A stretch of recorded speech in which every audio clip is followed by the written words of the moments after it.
Okay, I want to explain a slash and a spread tools in here. It's very simple. First, we need to create a rectangle to better understand it. It's very easy. It's for bending the pattern. Cancel it. Going here. First, as you can see, you have to select and segment. For example, I want to bend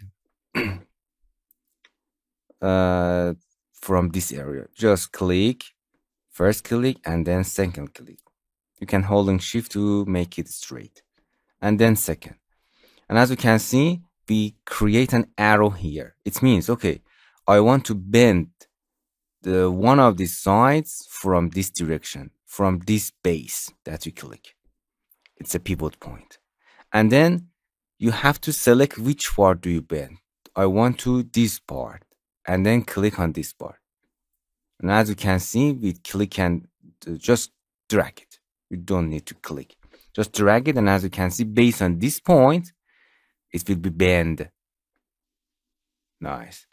If you want to, for example, bend this part in this direction, you have to select first this, then, for example, select this, and then this part from this direction.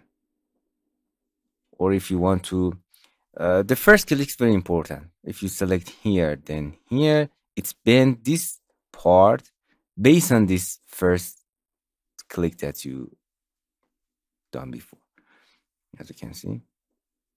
And with this tool, you can create such a this bending a pattern and call it slash and spread tool. Nice. It's very simple and straightforward. Hello, my friends. To continue these tutorials on YouTube, subscribe us, like us, and hit the bell icon. And now you will be alerted about all of the amazing videos that we release.